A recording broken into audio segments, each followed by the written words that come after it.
Hello guys, welcome to my channel where stories filled with revenge, moral lessons, and love are told. If you enjoy stories like this, go ahead and like this video, share it with your friends, and subscribe so you don't miss more gripping tales like this.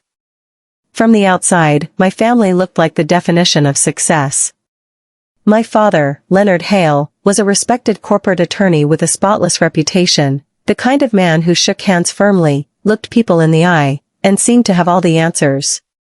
My mother, Vivian, was an elegant event planner who dressed in silk blouses, spoke in measured tones, and organized charity galas like she was born to do. People in our Boston suburb admired them, envied them even, and they always made sure the picture was perfect. But what people saw was nothing more than a polished mask. Behind closed doors, that mask cracked to reveal a world built on fear and control. I was their only child, a fact they wielded like both a trophy and a weapon. At school, I was taught to smile when anyone asked about my family, to talk about the wonderful dinners and fun vacations we supposedly had. But in reality, most of my dinners were silent affairs with my father's gaze pinning me in place, his eyes daring me to step out of line. Vivian would sit there too, smiling faintly, sometimes squeezing my hand under the table as though that tiny gesture could erase whatever unspoken tension was filling the room. I learned early that my father's word was law. He had rules for everything, how I should walk, how I should sit, even how I should answer the phone.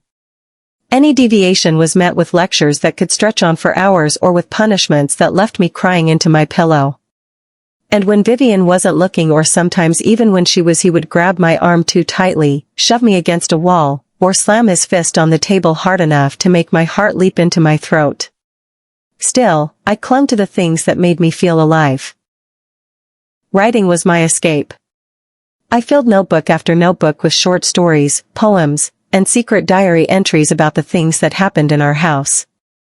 I wrote late at night by flashlight, the pen scratching softly over paper while the rest of the world slept. It was my way of speaking when I wasn't allowed to speak. At school, my English teacher, Ms. Carver, noticed my writing and often pulled me aside to tell me she believed I had real talent. Those were the rare moments I felt seen. But as I got older, Leonard's control grew more suffocating. By the time I turned 20, I had dreams of studying journalism at New York University, far away from his shadow. I researched programs, scholarships, and even internships, imagining myself walking through the bustling streets of Manhattan, notebook in hand, ready to write stories that mattered. But when I brought it up over dinner one night, Leonard's fork froze midair. He looked at me like I'd just confessed to burning the house down. "You're not going to New York," he said flatly. "You'll stay here, live at home, and go to a local college where I can keep an eye on you." "That's final." Vivian didn't argue. She kept eating as though nothing had been said. That was her way to avoid conflict at all costs, even if it meant abandoning me to whatever storm was brewing. I sat there feeling like the air had been sucked out of the room. My dreams had just been dismissed with a single sentence. From that moment, something shifted inside me. I started keeping my diary hidden in a locked box under my bed, not just recording my feelings but documenting every incident, every bruise, every cutting remark. I took photos on my old phone, making sure the timestamps were visible. I even recorded his voice during arguments, capturing the venom in his tone. I didn't know exactly why I was doing it yet, but deep down, I think I was preparing for a day when I could finally break free. It was Olivia Trent, my closest friend since middle school, who gave me the courage to keep going. She was the only one I could truly confide in. Olivia had seen enough over the years to know my family wasn't what it seemed. She'd been there the night I called her in tears after Leonard had thrown my phone against the wall because I'd taken too long to answer him. She'd shown up at my door with ice cream and a hug, no questions asked. One afternoon, while we were sitting in her car after class, she said quietly, "You know you can't stay there forever, right? One day, you're going to have to make a move. And when you do, I'll help you." I wanted to believe her, but the thought of leaving felt impossible. Leonard's influence was everywhere. He knew people in law enforcement, in politics, people who would take his word over mine without hesitation. And Vivian, though she wasn't the one who raised her hand against me, played her part in keeping me quiet. If she wasn't laughing at my humiliation, she was minimizing it, telling me to pick my battles or not provoke him. Then came the night that changed everything. It was late autumn, the air outside sharp and cold, leaves scattering across the driveway. I'd just gotten home from meeting Olivia, and Leonard was waiting in the kitchen, his tie loosened, his sleeves rolled up. He asked me where I'd been. When I told him, his expression darkened. "I told you not to see her so much," he said, stepping closer. "You're getting ideas. Dangerous ones." I felt my chest tighten. "She's my friend. I'm allowed to see my friends." That was the moment I made the mistake of talking back. His face hardened, and before I could step away, his fist connected with my jaw. The pain was immediate, sharp, and blinding. I stumbled, hitting the counter, tasting blood. From the doorway, Vivian stood watching. And then she laughed. The sound cut through me more than the pain. It was light, almost mocking, as if the sight of me crumpled on the kitchen floor was nothing more than a minor embarrassment. Leonard stood over me, his breathing heavy, and said, "Now you'll learn to keep that gutter mouth shut." I didn't cry. Not then. Not in front of him. I held my jaw, feeling the swelling already start, and stared at him with every ounce of defiance I could muster. Inside, though, something had cracked, not just a bone, but the part of me that still thought I could endure this forever. That night, lying in bed with ice pressed to my face, I decided I was done. Done letting him control me. Done letting her enable him. Done living in a prison disguised as a family home. I didn't know exactly how yet, but I knew I would get out. And when I did, I would make sure Leonard Hale never hurt me or anyone else again. The days after Leonard broke my jaw were a blur of pain and silence. Vivian didn't take me to the hospital. She claimed it would raise questions we don't need. Instead, she handed me a bag of frozen peas, told me to stay in my room, and suggested I avoid solid food for a while. Leonard didn't mention the incident at all, as though my injury didn't exist, but I caught him smirking more than once when he saw me struggling to speak. That smug look only fueled the fire inside me. I began to move with careful purpose. Every action had to be calculated. If I wanted to escape, I couldn't be sloppy. My diary became my headquarters, the place where I planned and documented everything. I started making duplicate copies of all my evidence photos, recordings, written accounts, and stored them on a USB drive I hid in the lining of an old purse. I also emailed files to a new anonymous account I created at the public library, making sure Leonard couldn't trace it back to me. Olivia noticed the way my jaw stayed stiff and asked me outright what had happened. When I told her, her eyes darkened. "This isn't just bad, Marin," she said, using my name like it was a lifeline. "It's dangerous. You need someone who can actually help." That's when she mentioned Ms. Carver again. I hadn't told my teacher the full truth before, only hinted at things. But now, I realized she might be exactly the ally I needed. Olivia arranged for us to meet after school one day. Sitting in that empty classroom with Ms. Carver, I felt like I might actually collapse. The words came tumbling out: years of abuse, control, isolation, and she listened without interrupting. When I finished, she said quietly, "Marin, I believe you. And I know someone who can help you take this further. But you need to understand, once you take the first step, there's no going back." The someone she knew was Sarah Morgan, a domestic violence lawyer who volunteered with a local advocacy group. Sarah was nothing like the cold, intimidating attorneys I'd met through my father. She was warm but sharp-eyed, the kind of woman who made you feel both safe and like you couldn't get away with lying. I met her in the back corner of a coffee shop 2 towns over.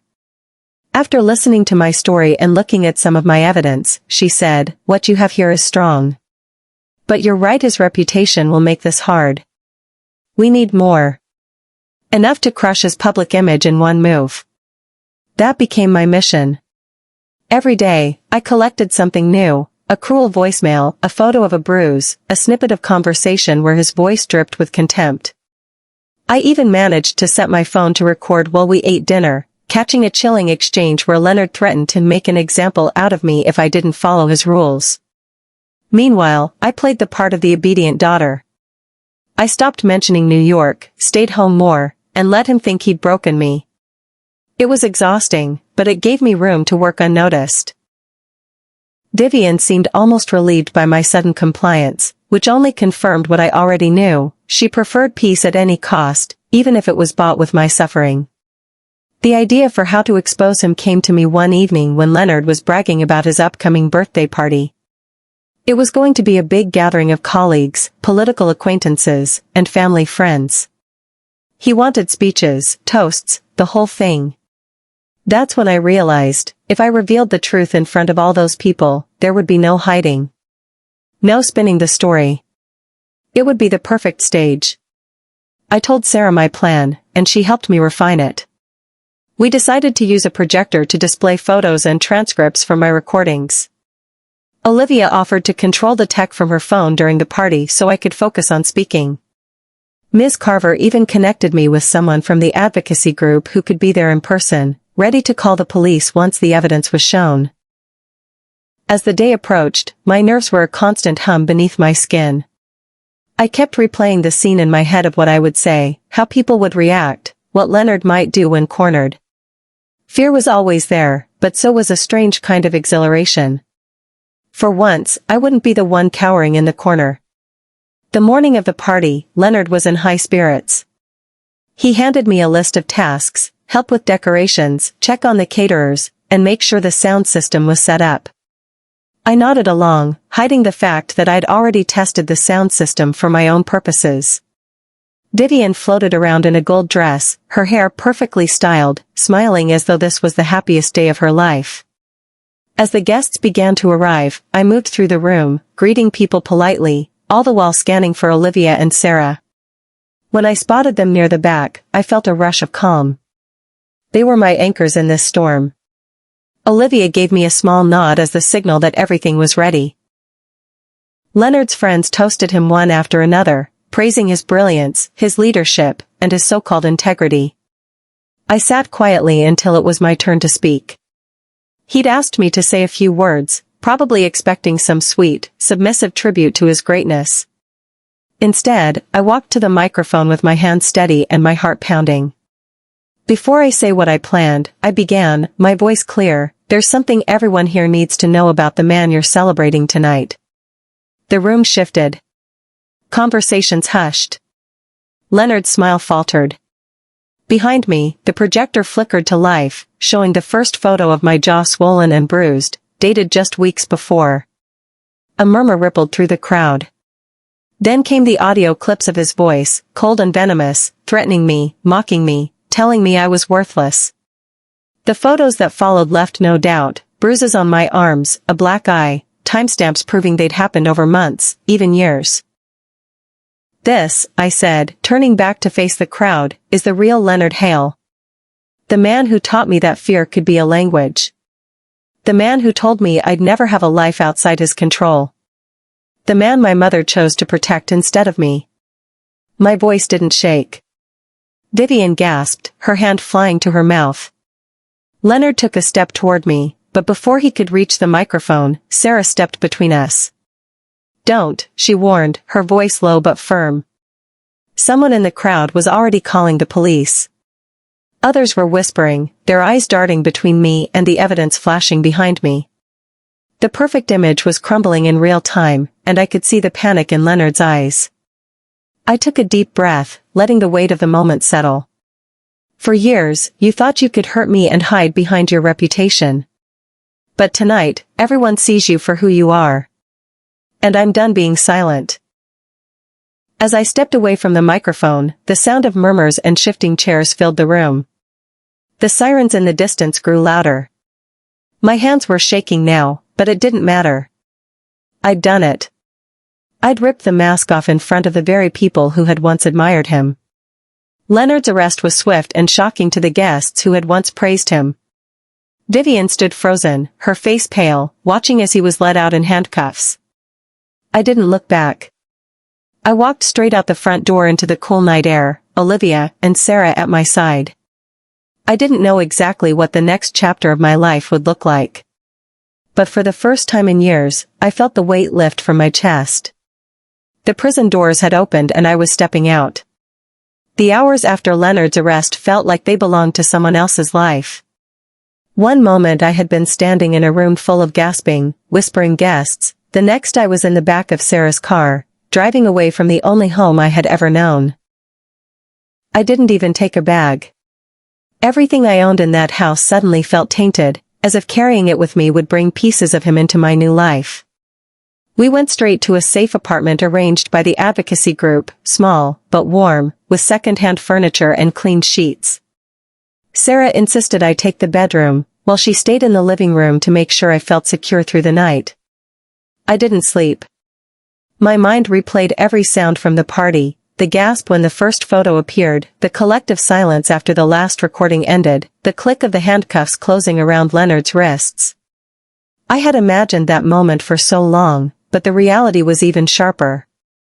The next morning, my face was all over the local news. Not my photo thankfully, but my voice. Someone had leaked the audio from the party, and journalists were tearing into Leonard's pristine image. Headlines spoke of Attorney Hale's shocking fall from grace and daughter exposes hidden abuse of esteemed lawyer. Watching him be dismantled in the public, I felt like a quiet, private victory I'd earned inch by inch over years of survival. Vivian called me 2 days later. Her voice was trembling, but I couldn't tell if it was from fear, anger, or withdrawal. Sarah had told me she'd checked herself into a private rehab facility after Leonard's arrest. Marin. I didn't know it would get that bad, she whispered. Yes, you did, I said simply. There was no venom in my voice, just truth. You were there. She went quiet. I waited, but when she didn't speak again, I hung up. I felt no guilt. For years, I had been desperate for her to protect me. Now, I understood that she had chosen her comfort over my safety, and that was something I could never forget or forgive. The weeks that followed were strange. I had expected freedom to feel like fireworks, but it was quieter than that. It was walking into a grocery store without scanning for a familiar face. It was laughing with Olivia without feeling like someone was watching. It was sleeping without the sound of heavy footsteps in the hallway. Sarah stayed in close contact, guiding me through the legal process. Leonard was charged with multiple counts of domestic assault, coercive control, and intimidation. Because of the overwhelming evidence and the fact that it had been presented publicly, his high-powered allies were suddenly nowhere to be found. His law firm dropped him within a week. By the time the trial date was set, Leonard's name had become a cautionary tale whispered about in courtrooms and country clubs alike. Therapy became a part of my life too. My counselor, Dr. Kessler, didn't just ask me about what had happened, she helped me unpack the years of silence and fear I had learned to live with. At first, talking about my feelings felt impossible, like pressing on a deep bruise. But slowly, I began to realize that speaking them out loud took away some of their power. Olivia was there for all the in-between moments. She helped me furnish the apartment, brought over Chinese takeout on nights when cooking felt like too much, and celebrated small victories with me, like the day I finally laughed without it catching in my throat. One evening, as we sat on my couch watching old movies, she looked at me and said, "You know, you're the bravest person I've ever met." I didn't feel brave. I felt like someone who had simply run out of options. But maybe bravery was just that, moving forward even when fear was still sitting in the passenger seat. Months later, I got the letter from NYU. I had been accepted into their journalism program for the fall semester. Holding that letter in my hands felt like the first time I'd truly chosen something for myself without permission, without fear. I emailed Ms. Carver the news, and her reply came within minutes. "I knew you'd get there, Marin. Now go write the stories only you can tell." Leonard's sentencing happened that summer. I didn't attend in person, I didn't need to. Sarah called me afterward to say he'd received a lengthy prison term, with no chance of practicing law again. "He's done," she said, and I believed her. I felt no urge to see him one last time. Some chapters deserve to be closed without a single glance backward. Moving to New York was everything I'd dreamed of. The city felt alive in a way my old neighborhood never had, loud, messy, full of stories. I rented a tiny studio apartment in Brooklyn with paint peeling in the corners, and I loved every inch of it. I filled my walls with photographs, pinned my NYU acceptance letter above my desk, and kept my old diary locked away in a drawer. Not because I wanted to forget, but because I wanted to remember how far I had come. When I told my story publicly for the first time standing on a small stage at a survivors advocacy event, I could see the faces in the crowd shifting the way they had that night at the party. But this time, there was no shame, no fear of consequences. Only truth, and the power it carried. Afterward, a young woman approached me, tears in her eyes, and said, "You made me realize I can leave too." That was the moment I knew my revenge had become something bigger, a lifeline for someone else. Life isn't perfect now. There are days when the memo. Friendship, purpose. There's the knowledge that I will never again let anyone decide the course of my life for me. If I could go back and speak to the girl I was, the one who lay in bed with eyes pressed to her broken jaw, I'd tell her this: you will survive this. You will take their power away, piece by piece, until there's nothing left of it but dust. And one day, you'll stand in the sunlight and realize you were never the weak one. So to anyone listening who's trapped in silence, start planning, start gathering your truth, and never doubt that you can break free. Moral lesson: abuse hides behind masks of respectability, but silence is its greatest shield. Collect your truth, guard it fiercely, and one day use it to dismantle the power that hurt you. Your voice is your freedom, don't let anyone take it.